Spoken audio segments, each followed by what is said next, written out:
प्रत्येक व्यक्ति अपने जीवन में कुछ लक्ष्यों को निर्धारित करता है, जिससे वह अपनी योग्यता और अपनी प्रगति की परख करता है। यदि लक्ष्य हासिल नहीं होते हैं, तो वह अपनी कमियों को देखता है, उसमें सुधार करता है और फिर उन लक्ष्यों को हासिल करने की कोशिश करता है। कई लोग अपने लिए लक्ष्यों को निर्धारित करते हैं और उसको पाने के लिए रणनीति भी बनाते हैं, लेकिन वे असफल होते हैं। जागरण अध्यात्म में आज हम भगवान बुद्ध से जुड़ी एक प्रेरक घटना के बारे में बता रहे हैं, जिसमें आपके लिए एक संदेश है। भगवान बुद्ध को जब ज्ञान की प्राप्ति हो गई, तो फिर वे संसार को उस ज्ञान से आलोकित करने निकल पड़े। भगवान बुद्ध किसी गांव में जीवन के विभिन्न आयामों पर प्रतिदिन व्याख्यान देते। उनके प्रवचनों में जीवन का सार छिपा रहता। उनकी बातों को लोग बहुत ही गौर से सुनते थे। एक व्यक्ति बिना नागा किए उनके व्याख्यान सुनता।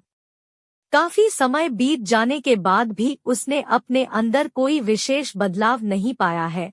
इससे परेशान होकर वह एक दिन बुद्ध के पास गया और बोला कि वह लंबे समय से एक अच्छा इंसान बनने के लिए उनके प्रवचनों को सुनता रहा है, लेकिन इससे उसे कोई विशेष लाभ नहीं हुआ। वह एक अच्छा इंसान नहीं बन पाया, उसमें कोई बदलाव नहीं आया है।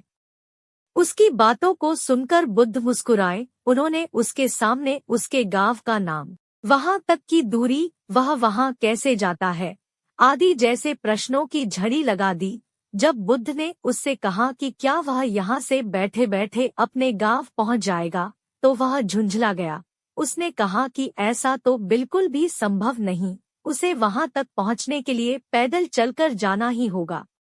इस पर भगवान बुद्ध ने कहा कि अब आपको अपने प्रश्न का उत्तर मिल गया होगा। यदि आपको अपने गांव का रास्ता पता है, लेकिन इस जानकारी को व्यवहार में लाए बिना वहां नहीं पहुंचा जा सकता है, उसी प्रकार यदि आपके पास ज्ञान है और आप इसको अपने जीवन में अमल में लाए बिना एक बढ़िया इंसान नहीं बन सकते। ज्ञान को अपने व्यवहार में लाना आवश्यक है। इसके लिए आपको दृढ़ निश्चय के साथ निरंतर प्रयास करना होगा।